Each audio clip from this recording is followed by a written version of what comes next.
Let me know All when you're right. there. I'm here. Okay, I'm going to read it. And Isaac entreated the Lord for Okay. his wife because she was barren. And the Lord was entreated of him, and Rebekah his wife conceived. And the children struggled together within her and said, If it be so, why am I thus? And she went to inquire of the Lord. And the Lord said unto her, Two nations are in thine womb, and two manner of people shall be separated from thy bowels. And the one people shall be stronger than the other people, and the elder shall serve the younger. And when her days to be delivered were fulfilled, there were twins in her womb, and the first came out red, all over like an hairy garment, and they called his name Esau. So we both agree that this is the first child that came out that we are not to abhor, correct? Yes. Correct. And we also agree that this is the firstborn that was prophesied to Rebekah, who his children would one day serve the younger, right? The elder shall serve the younger. This is the servant that came out first, correct? Correct. All right. Now, how will Esau fulfill his prophecy where his children are serving Israel? How can they do that dead? Now, I'm going to show you. It's impossible for them to do that dead. So Christ would have to do what? He would have to extend a way in which Esau can get in his kingdom to serve. Now, in order for Esau to serve the younger, he must be saved to do it.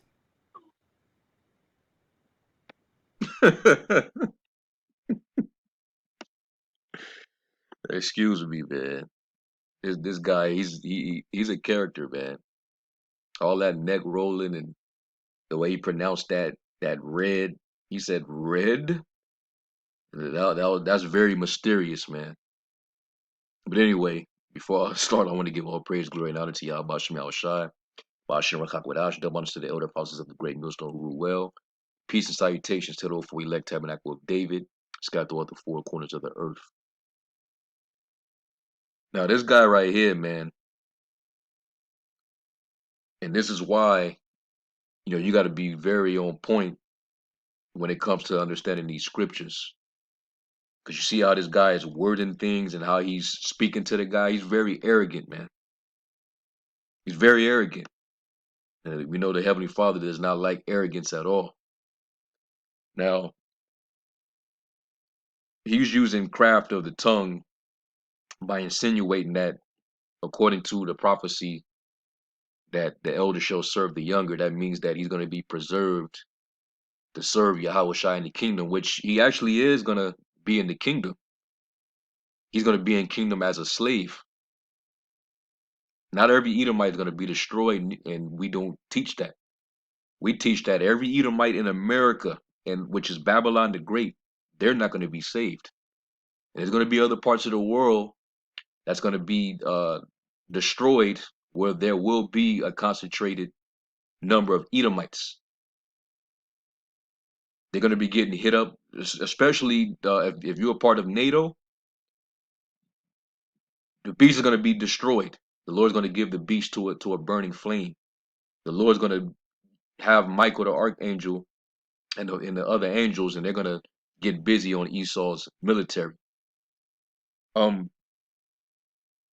But I like how he skipped over the history of the kingdom of David and Solomon and just went straight to the kingdom of Yahawashi. Now, who sat on the throne first, and who was the Lord going to raise eventually to sit upon that throne forever?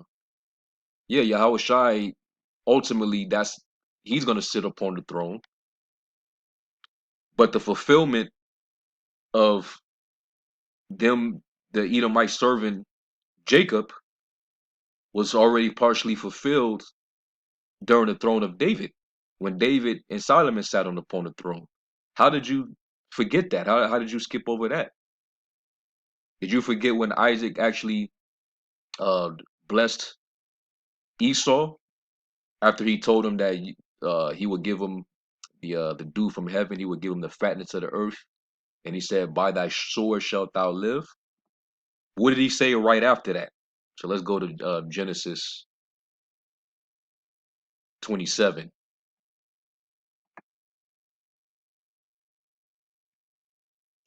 And the first came out all over red. That was real mysterious. That was very questionable. Let's go to Genesis 27. All that neck twirling and shit, man. Got a feminine spirit on it. Genesis 27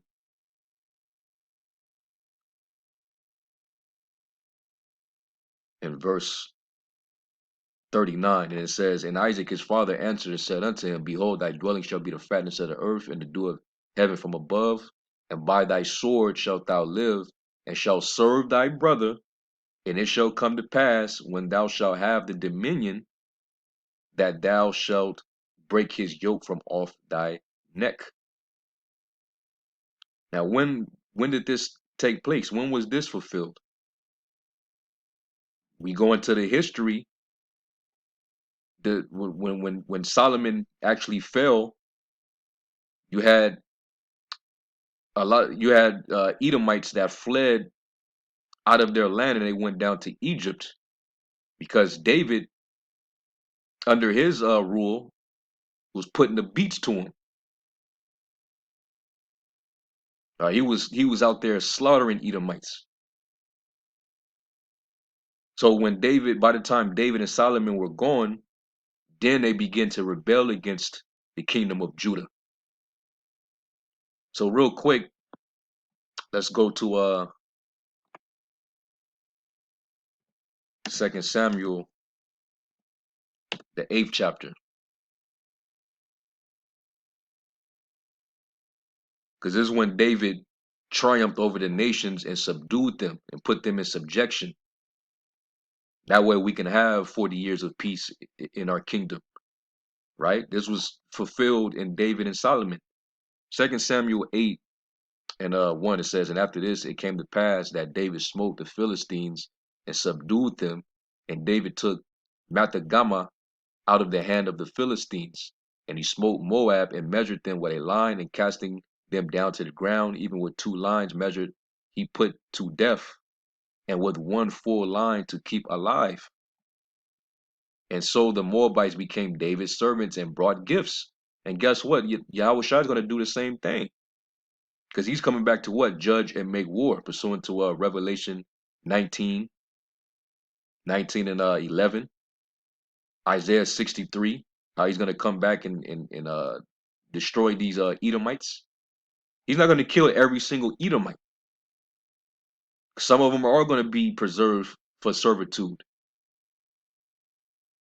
So there's a certain measure of Edomites that he's going to come and destroy. And there's going to be a certain amount of Edomites that's going to be left to go right into slavery, man. But I wouldn't call that salvation.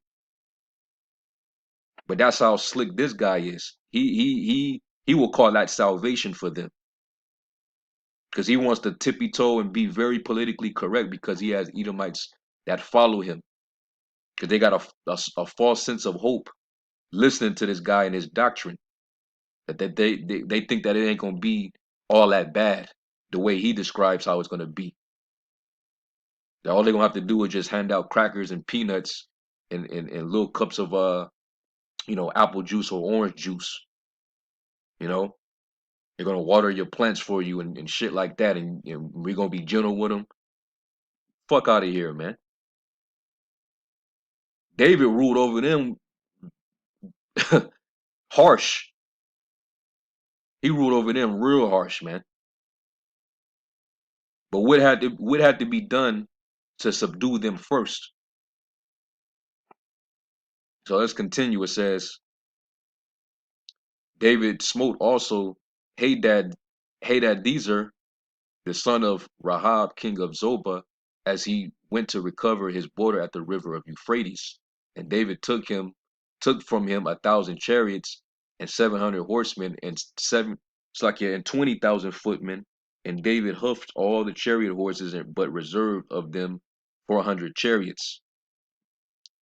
And when the Syrians of Damascus came to succor Hadadezer, king of Zobah, David slew of the Syrians 22,000 men. Then David put garrisons in Syria of Damascus, and the Syrians became servants to David, and brought gifts, and the Lord preserved David whithersoever he went. And David took the shields of gold that were on the servants of Hadadezer, and brought them to Jerusalem. And from Batah and from Barothai, cities of Hadadezer, King David took exceeding much brass. So he was just spoiling them. When Toi, king of Hamath, heard that David had smitten all the host of Hadadezer, then Toi sent Joram his son unto King David to salute him and to bless him, because he had fought against Hadadezer and smitten him. For Hadadezer had wars with Toi, and Joram brought with him vessels of silver and vessels of gold and vessels of brass. And guess what? This is all indicative of what's going to happen in the kingdom. Because once we take down the nations, like it tells us in Daniel that we're going to take the kingdom, the saints are going to take the kingdom. The gates of Jerusalem are going to be open, and they're going to bring the forces into it. All right, we're going to take the spoils, man. It says, which also King David did dedicate unto the Lord, and that's what we're going to do when they bring in the forces, right? The wealth. It says, with the silver and gold that he had dedicated of all nations which he subdued, of Syria and of Moab and of the children of Ammon and of the Philistines and of Amalek. Remember Amalek, right? And of the spoil of Hadadezer, son of Rahab, king of Zobah. And David gat him a name when he returned from smiting of the Syrians in the valley of Salt, being 18,000 men. And he put garrisons in Edom. Throughout all Edom put he garrisons. And that's, when we took possession of Edom, David actually had jurisdiction over Edom by this particular time, because he subdued all the nations. And what do? You take possession of their land too. You put your army, just like America do today. When they destroy a country and destabilize their government, what do? They put their embassy there. They put a military base there and occupy that land, right? And they all of Edom became David's servants, and the Lord preserved David whithersoever he went. All right. So what had to be done in order for them to become David's servants? They became his slaves. Well, it's because David put a beating on them. Let's go over to let's go to 1 Kings 11.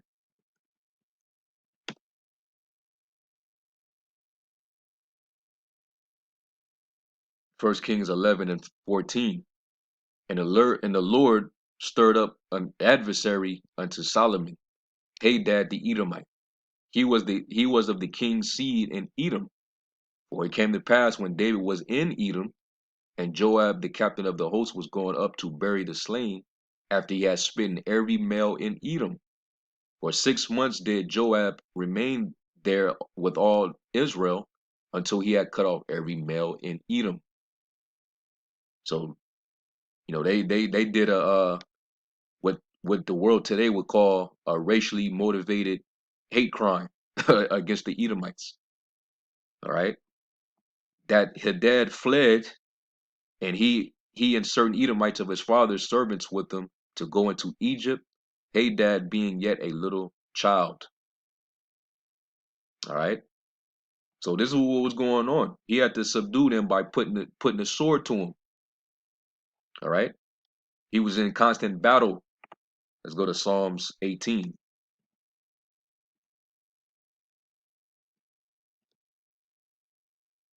The Psalms 18 and verse 37, it says, I have pursued mine enemies and overtaken them. Neither did I turn again till they were consumed. I have wounded them that they were not able to rise. They are fallen under my feet. And guess what? The Lord is going to do the same when he comes back. Let's go to Psalms 110. Psalms 110 and 1.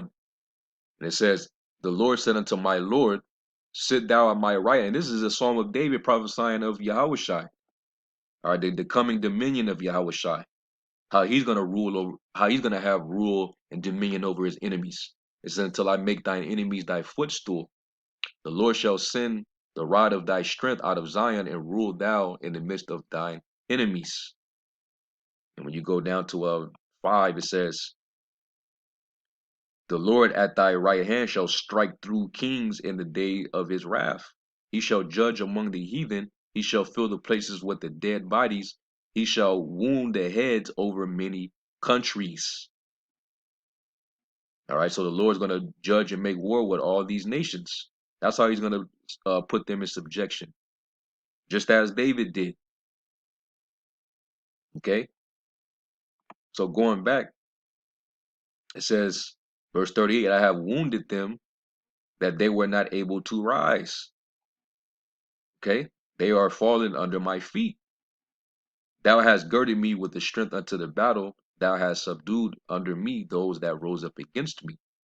Thou hast also given me the necks of mine enemies.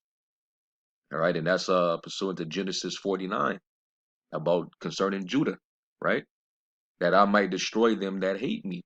They cried, but there was none to save them.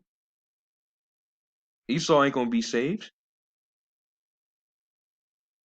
All right, it tells you that in Isaiah 63 that there was gonna be none to. Let me go to Isaiah 63.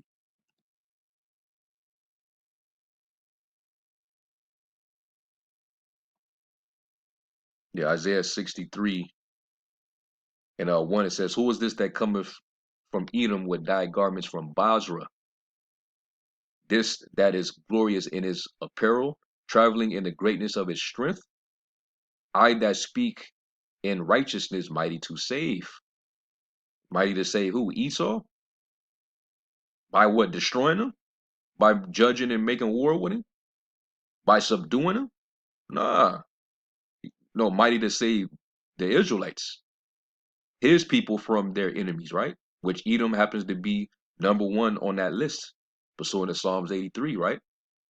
Wherefore art thou red in thine apparel, and thy garments like him that treadeth in the wine fat? I have trod in the winepress alone, and of the people there was none with me. For I will tread them in my anger, and trample them in my fury, and their blood shall be sprinkled upon my garments, and I will stain all my raiment. For the day of vengeance is in my heart, and the year of my redeemed is come.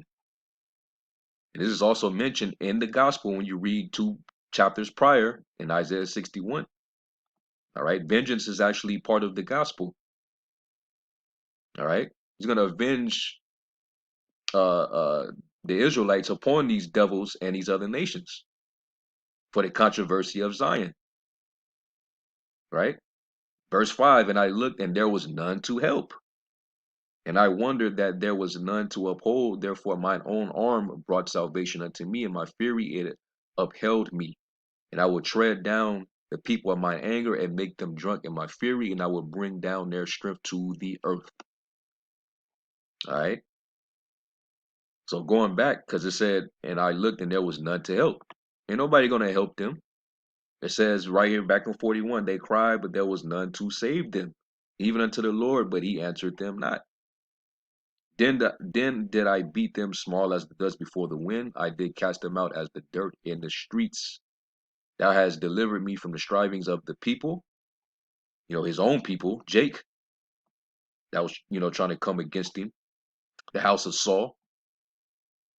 And thou hast made me the head of the heathen. Now I'm over all the nations. And a people whom I have not known shall serve me. And that's these other nations. As soon as they hear of me, they shall obey me. The strangers shall submit themselves unto me. Guess what? They're going to do the same to Yahawashi, who's going to sit upon the throne of David. Let's go to 1 Corinthians 15.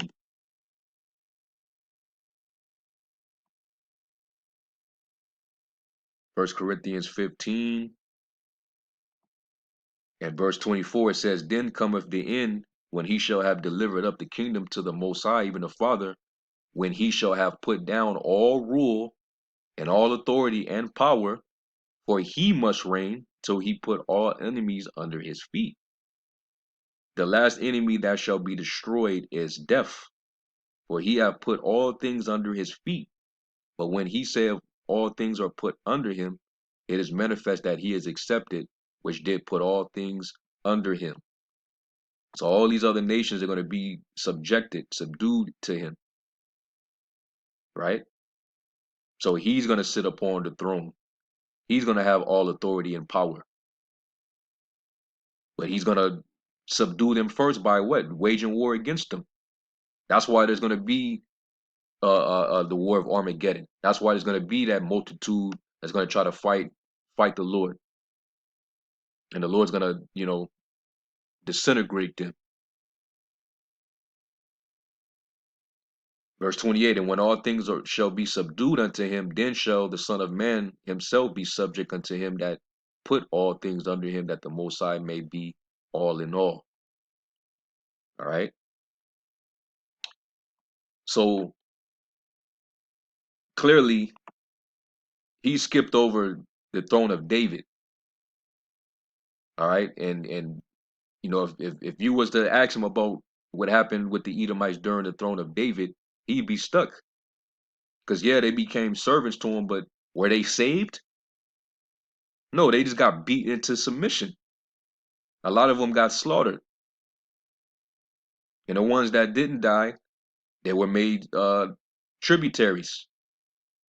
They were all servants of tribute to David. And then by the time Solomon came, they were still under subjection. And then after they fell, then that's when Esau began to rebel.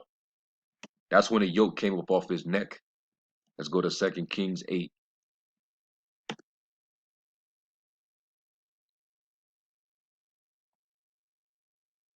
Is this when, the kings, they just kept going off. And when we went off, when we fell away from the Most High, that's when the Lord would, rise the nations up against us. And this is 2 Kings 8 and 16. It says, and in the 5th year of Joram, the son of Ahab, king of Israel, Jehoshaphat being the king of Judah, Joram, the son of Jehoshaphat, king of Judah, began to reign.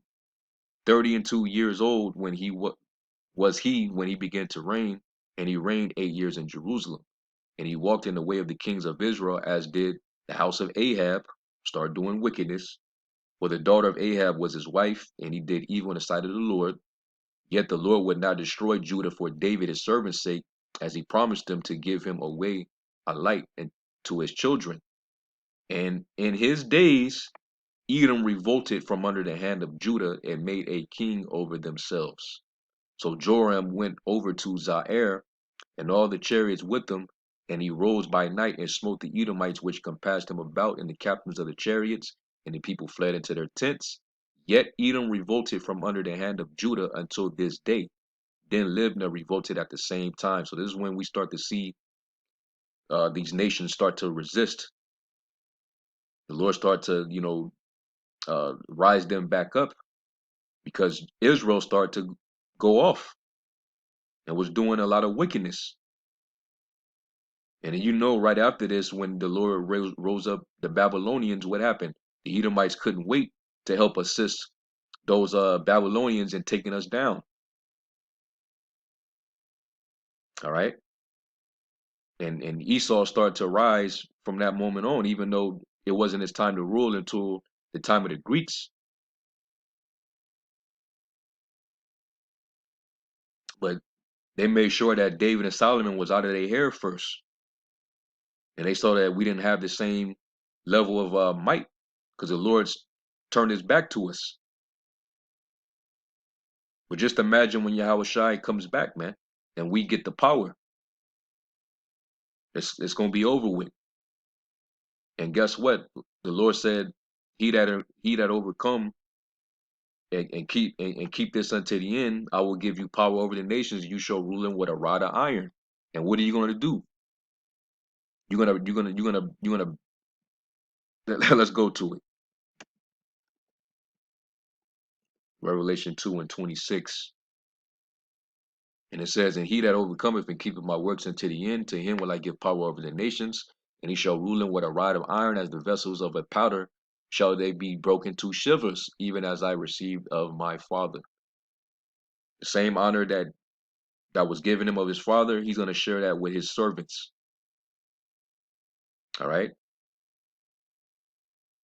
So I don't know how you get salvation out of that. I don't know how they're going to be saved.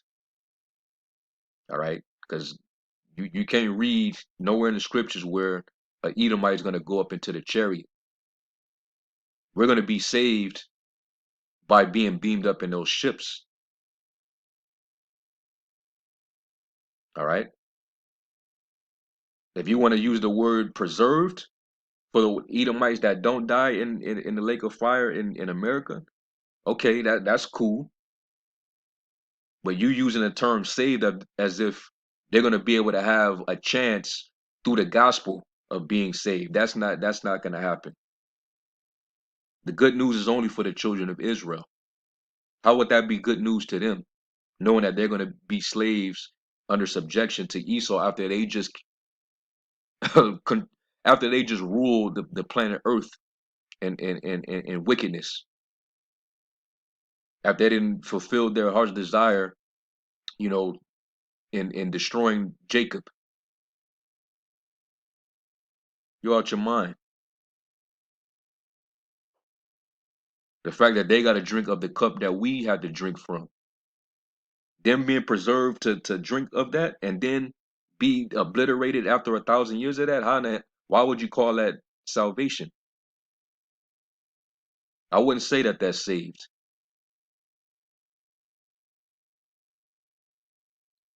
So I had to do another response, to this, and you can see that this guy, he's just, and what's scary is, he was one of the dudes that when I first, woke up, he was one of the first dudes that I seen on YouTube.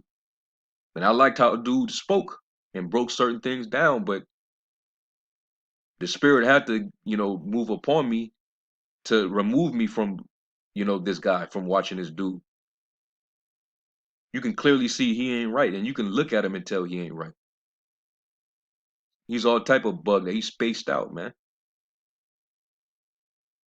And I'm to this day grateful and thankful, man, that Yahawashi, you know, moved me to see my real teachers, man. So yeah, I'm gonna end off with that, man. I just want to do another response, because I continue to listen, and the way he's talking down on his caller, man. Just imagine if this caller knew what we knew, he probably would have been hung up on the guy. The Lord gonna deal with this dude something serious for his pride and his arrogance and the fact that you're trying to defend the damn devil, man. Shame on you, homie. So anyway, I'm gonna give all praise to Yahweh Shem Yahweh Shai. Until the next lesson, Shalom.